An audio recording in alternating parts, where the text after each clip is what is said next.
Admiral Isoroku Yamamoto stood on the bridge of the mighty battleship Yamato, his weathered hands gripping the steel railing as the pre-dawn darkness swallowed the vast Pacific around him. 6 months had passed since Pearl Harbor transformed him from a reluctant strategist into Japan's most celebrated naval commander. Yet tonight, doubt gnawed at his conscience like termites in old wood. The combined fleet stretched across the ocean in magnificent formation. 6 aircraft carriers, 11 battleships, 22 cruisers, and 65 destroyers, the largest naval armada Japan had ever assembled. Operation MI, the assault on Midway Island, represented the culmination of Japanese naval ambition, designed to lure the remaining American Pacific Fleet into a decisive battle that would shatter their resolve forever. Vice Admiral Chuichi Nagumo, commander of the 1st Air Fleet, had voiced concerns during the final planning sessions. The intelligence reports remained frustratingly incomplete. American radio intercepts suggested unusual activity around Pearl Harbor, but the exact whereabouts of the enemy carriers remained unknown. Nagumo had argued for additional reconnaissance, more time to gather intelligence, but the Imperial General Staff had dismissed such caution as weakness. According to naval historian Gordon Prange's seminal work, Miracle at Midway, the Japanese command structure suffered from fatal overconfidence following their string of victories across the Pacific. Emperor Hirohito himself had blessed the operation, and the momentum of 6 months of unbroken victory propelled the fleet forward like a tsunami gathering strength. Wake Island, Hong Kong, Singapore, the Dutch East Indies. Each conquest had fallen with breathtaking speed, reinforcing the belief that Japanese naval aviation remained invincible. The Americans, surely demoralized and scattered, would never expect such a bold strike at their forward base. Yamamoto's aide approached with the latest weather reports. Thick clouds blanketed the target area, potentially hampering the crucial first strike, another variable in an operation already swimming with unknowns. The admiral dismissed the young officer with a curt nod, returning his attention to the black horizon where destiny awaited. Below decks, pilots of the elite 1st Air Fleet prepared their weapons and whispered prayers to ancestors who had never imagined war machines capable of such destruction. Commander Mitsuo Fushida, hero of Pearl Harbor, inspected his aircraft with mechanical precision, though something felt different this time. The Americans had proven surprisingly resilient in recent weeks, their Doolittle raid on Tokyo demonstrating a reach and audacity that had shocked the homeland. The plan itself bore the hallmarks of Japanese tactical brilliance and strategic hubris in equal measure. Nagumo's carriers would strike Midway at dawn, neutralizing the American base while Yamamoto's main force remained 300 miles to the west, ready to annihilate any American fleet that dared respond. Simultaneously, Admiral Kakuji Kakuta's 2nd Mobile Force would assault the Aleutian Islands, dividing American attention and resources.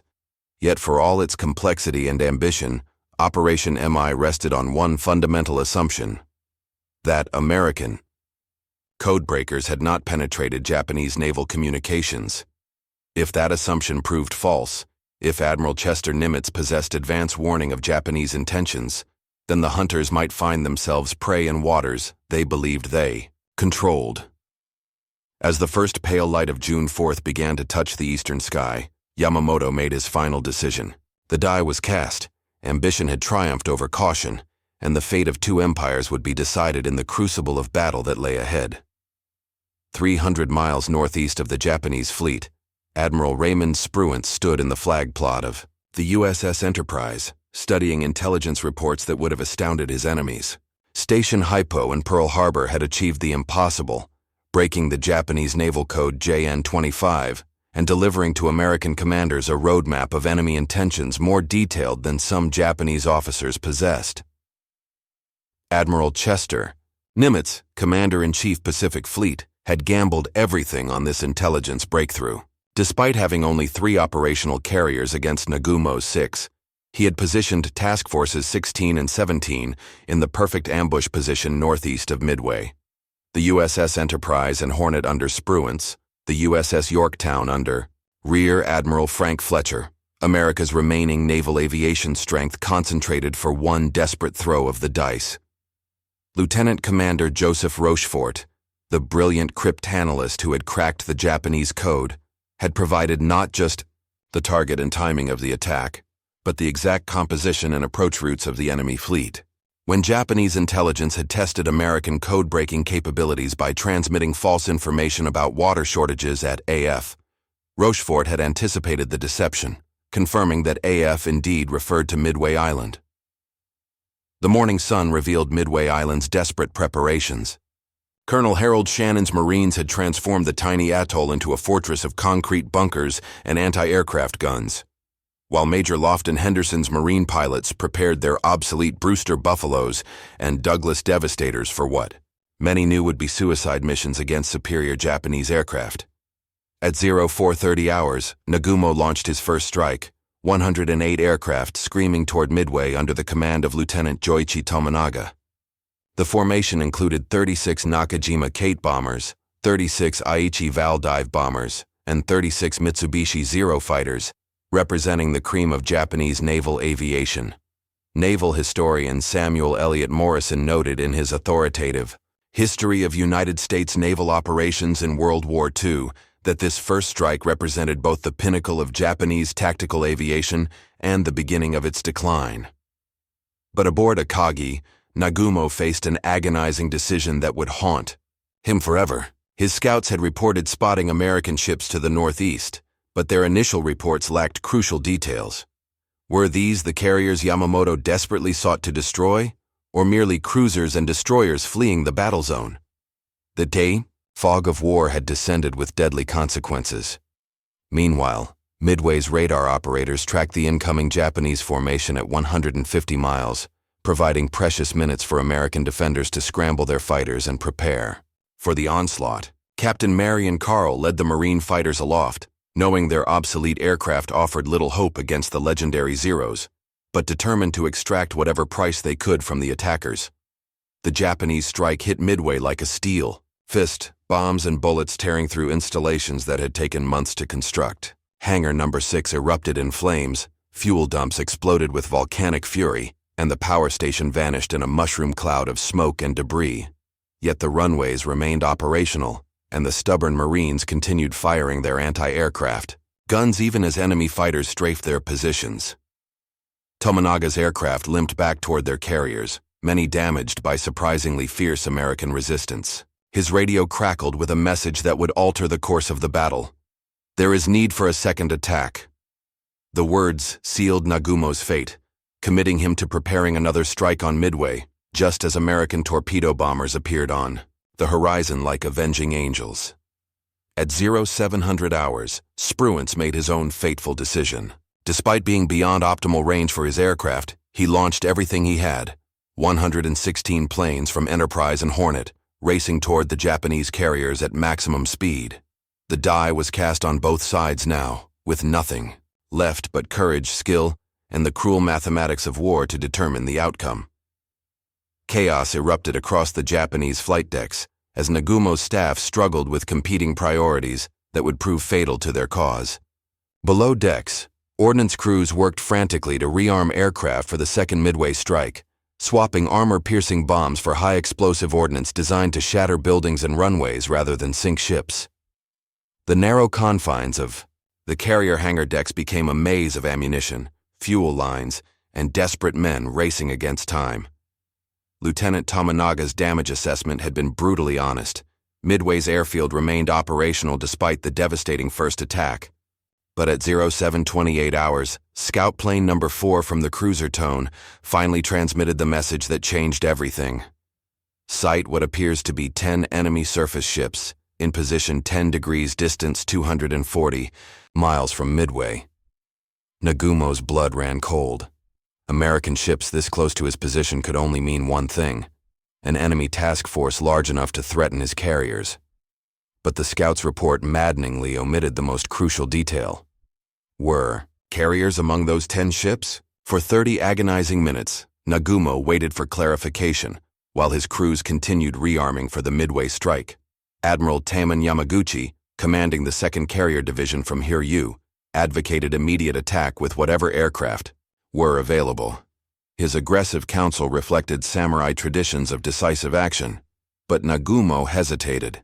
torn between conflicting tactical demands and incomplete intelligence. The delay would cost Japan the war. As detailed in Mitsuo Fuchida's post-war memoir, Midway: The Battle That Doomed Japan, these crucial hours demonstrated how tactical indecision could cascade into strategic catastrophe. At 0820 hours, Lieutenant Commander John Waldron led Torpedo Squadron 8 from the USS Hornet toward the Japanese fleet, his 15 Douglas Devastator torpedo bombers flying at wave-top level toward almost certain death. Waldron had defied his group commander's navigation, trusting his instincts to find the enemy carriers by flying directly west rather than following the planned search pattern. The Devastators were obsolete death traps, slow, cumbersome, and vulnerable to fighter attack. Their Mark 13 torpedoes frequently malfunctioned, and their crews knew they faced overwhelming odds. Yet Waldron's men pressed their attack with suicidal determination, their radio transmissions crackling with gallows humor and final messages to loved ones back home. Zero fighters swarmed the torpedo bombers like angry hornets, their 20mm cannons and machine guns tearing through the thin aluminum skin of the American aircraft. One by one, the Devastators plunged into the ocean, geysers of spray marking their graves. Waldron's own aircraft was among the first to fall, taking with it one of the Navy's most experienced torpedo attack commanders. Ensign George Gay, the sole survivor of Torpedo Squadron 8, floated in his life jacket among the wreckage, watching the battle unfold from his unique vantage point in the water. His squadron had achieved nothing tactically, not a single torpedo had found its mark, but their sacrifice was drawing Japanese fighters down to sea level, away from the high-altitude dive bombers that followed. Similar scenes played out as Torpedo Squadron 6 from Enterprise and Torpedo Squadron 3 from Yorktown pressed their own desperate attacks. Lieutenant Commander Eugene Lindsay's squadron from Enterprise was virtually annihilated, while Lieutenant Commander Lance Massey's Yorktown torpedo bombers suffered catastrophic losses. Of 41 torpedo bombers launched that morning, only 6 would return to their carriers. The Japanese celebrated prematurely as the last American torpedo bomber disappeared beneath the waves. Admiral Nagumo finally received confirmation that enemy carriers were indeed present. The scout plane had identified what appears to be a carrier among the American ships. But the immediate threat seemed neutralized, and Japanese confidence soared as they prepared to launch their own devastating counterstrike. Below decks, the rearming process continued with deadly urgency. Bombs and torpedoes lay scattered across hangar decks. Fuel lines snaked between aircraft and ammunition handlers worked without the usual safety protocols in their haste to prepare for battle. The carriers had become floating powder kegs, primed for catastrophe. At precisely 10:24 hours, as Nagumo's aircraft began launching for their attack on the American carriers, Lieutenant Commander Wade McCluskey's dive bombers from Enterprise appeared high overhead like hawks circling prey. The universe seemed to hold its breath as 37 Douglas Dauntless dive bombers from the USS Enterprise rolled into their attack dives, their pilots finally rewarded for hours of desperate searching across empty ocean. Lieutenant Commander Wade McCluskey had pushed his aircraft to their fuel limits, following a lone Japanese destroyer racing northward toward what he prayed would be the enemy carrier force. Below, the Japanese carriers presented a sight that would haunt American aviators forever. Massive flight decks crowded with aircraft being prepared for launch, fuel hoses snaking across wooden planking, and ordnance crews racing to complete their deadly work. The carriers Akagi, Kaga, and Soryu steamed in formation, their escorts maintaining defensive positions while their attention remained focused on the sea-level threats that had been neutralized. Lieutenant Dick Best, commanding Enterprise's bombing, Squadron 6, selected Akagi as his target, the flagship where Admiral Nagumo himself stood watching the horizon for signs of the American fleet. Best's section of 3 aircraft dove toward the carrier like falling meteors, their engines screaming as they plummeted through increasingly dense anti-aircraft fire. The first bomb struck Akagi's flight deck near the amidships elevator, its explosion ripping through the wooden planking and igniting aviation fuel that had been spilled during the frantic rearming process. The second bomb penetrated the hangar deck, detonating among armed aircraft and setting off a chain reaction of explosions that would consume Japan's most experienced carrier within hours. Simultaneously, Lieutenant Commander Richard Best's remaining Bombers attacked Kaga, their 1,000-pound bombs transforming the carrier into a floating inferno. The massive ship, converted from a battleship hull and pride of the Japanese fleet, absorbed 4 direct hits that turned her flight deck into a hellscape of twisted metal and burning aviation fuel. According to Jonathan Parshall and Anthony Tully's definitive study, Shattered Sword, these 5 minutes represented the most decisive air attack in naval history, destroying in moments what Japan had spent decades building. Diving from 15,000 feet, Lieutenant Commander Maxwell Leslie's bombing Squadron 3 from Yorktown simultaneously attacked Soryu, adding their bombs to the crescendo of destruction. The carrier, caught with her aircraft being fueled and armed, became a torch visible for miles across the Pacific. Her captain, realizing the ship was doomed, ordered abandon ship as magazines began exploding deep within her hull. On Akagi's bridge, Admiral Nagumo stood transfixed as his flagship burned around him, the narrow passageways filled with smoke and the screams of wounded men, while secondary explosions shook the carrier's superstructure. His staff officers pleaded with him to transfer his flag to a cruiser, but the admiral seemed paralyzed by the magnitude of the disaster unfolding beneath his feet. The timing was so precise it seemed choreographed by fate itself.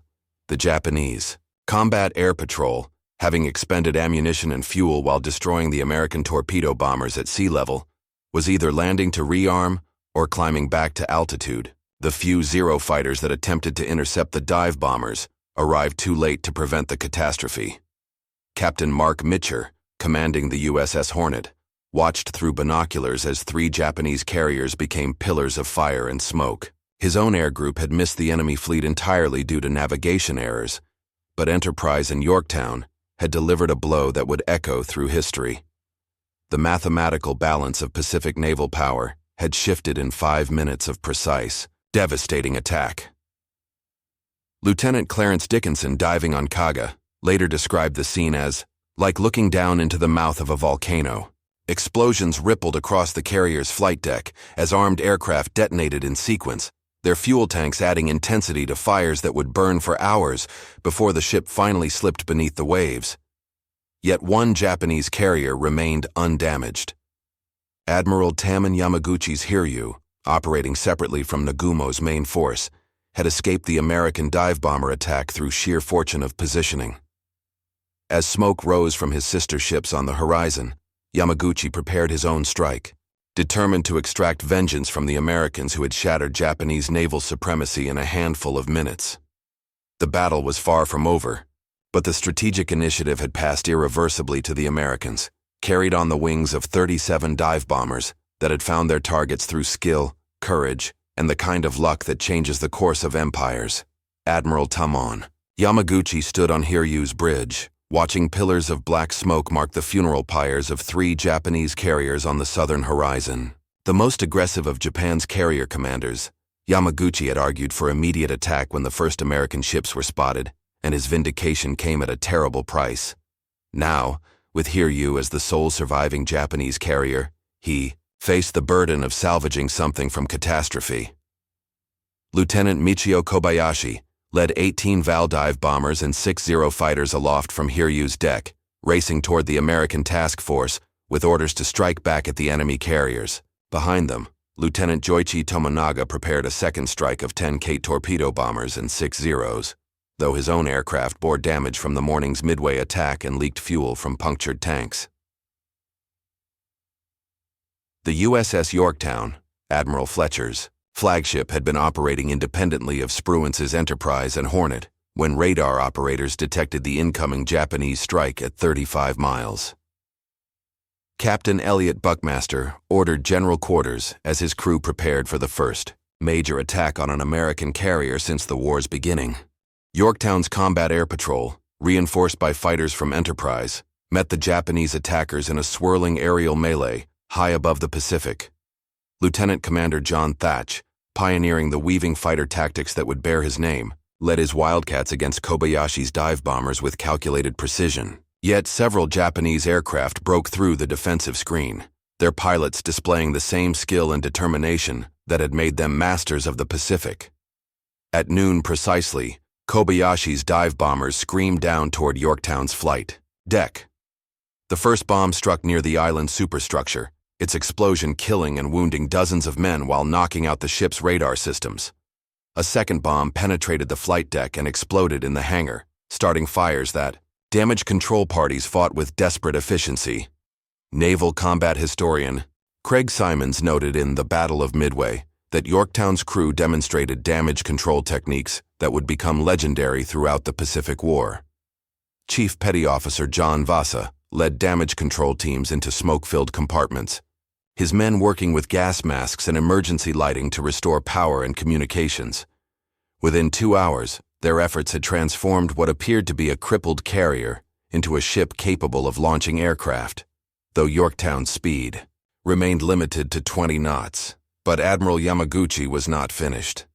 At 2:30 in the afternoon, Lieutenant Tominaga led his 10 torpedo bombers toward the American fleet, knowing his leaking fuel tanks made this a one-way mission.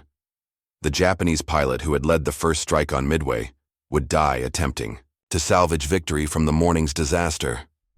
Yorktown's radar, hastily repaired by her crew, detected the second attack at 46 miles. Captain Buckmaster maneuvered his wounded ship desperately, but the Kate torpedo bombers approached from multiple directions, their pilots executing textbook anvil attacks that left few options for evasion. 2 Type 91 torpedoes struck Yorktown's port side, their explosions rupturing fuel tanks and flooding the engine rooms. The carrier took on a severe list as water poured through torn hull plating, her generators failing one by one until she lay dead in the water. Captain Buckmaster, believing his ship was doomed, ordered abandoned ship as destroyer escorts moved alongside to rescue survivors. Yet even as Yorktown died, American revenge was taking shape. Lieutenant Commander Earl Gallagher led 24 Dauntless dive bombers from Enterprise toward Hiryu's position, guided by scout planes that had maintained contact with the last Japanese carrier. The Americans had learned the lesson of coordination, launching their strike with fighter escort and careful timing. At 5 o'clock that evening, Gallagher's bombers found Hiryu steaming desperately northward, her flight deck crowded with aircraft, being prepared for a third strike. The American pilots, veterans now of the morning's success, rolled into their dives with mechanical precision. 4 bombs struck the Japanese carrier in rapid succession, turning her flight deck into the same inferno that had consumed her sister ships. Admiral Yamaguchi, the most capable of Japan's carrier commanders, chose to die with his ship rather than face the shame of defeat. As Hiryu burned through the night, he sent his final message to Admiral Yamamoto. "Our planes hit enemy carriers. We are preparing to make night attack. We are all resolved to die for honor of Imperial Navy." The mathematics of carrier warfare had spoken with brutal clarity. Japan had begun the day with 6 fleet carriers and would end it with none operational. America, despite losing Yorktown, retained Enterprise and Hornet, along with the industrial capacity to build dozens more. The tide of war had turned irrevocably, though few yet understood the magnitude of what had transpired in the waters around a tiny atoll called Midway. Admiral Yamamoto stood in Yamato's chart room, studying damage reports that read like an empire's obituary. In 18 hours of combat, Japan had lost 4 fleet carriers, 300 experienced aircraft, and most irreplaceably, the veteran pilots who had formed the backbone of naval aviation since Pearl Harbor.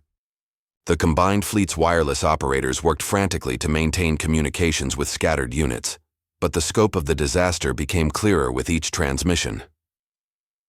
Captain Kameto Kuroshima, Yamamoto's chief of staff, advocated continuing the operation despite the carrier losses.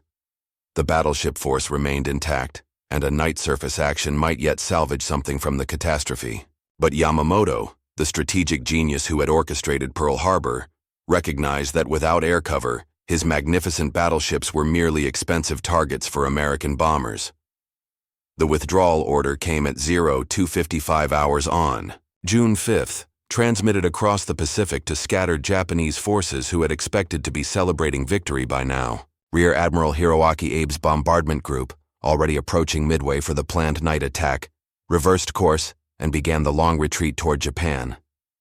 The Aleutian operation continued, but without the decisive battle that was supposed to draw American attention northward. Meanwhile, Admiral Spruance faced his own difficult decisions aboard Enterprise. The Japanese fleet was retreating, but pursuit meant operating closer to Japanese land-based aircraft and potentially walking into another trap. The cautious admiral chose discretion over glory, maintaining his position east of Midway while search planes attempted to locate the remaining enemy forces. The human cost of Japan's ambition became clear as rescue operations began. Destroyer Tanakaze pulled survivors from Hiryu's crew, including many who had participated in Pearl Harbor just 6 months earlier. The carrier Akagi, Admiral Nagumo's flagship, burned through the night before Japanese destroyers finally torpedoed her to prevent capture, sending the pride of the First Air Fleet to join her victims on the ocean floor. According to historian Dallas Isom's analysis in Midway Inquest, Japan's defeat resulted not from American superiority, but from fatal flaws in Japanese planning and execution that reflected deeper institutional problems. Lieutenant Commander John Waldron's sacrifice at the head of Torpedo Squadron 8 had not been in vain, though he would never know it. His squadron's destruction, along with the other torpedo attacks, had drawn Japanese fighters down to sea level and disrupted their defensive formations at the crucial moment when the dive bombers arrived.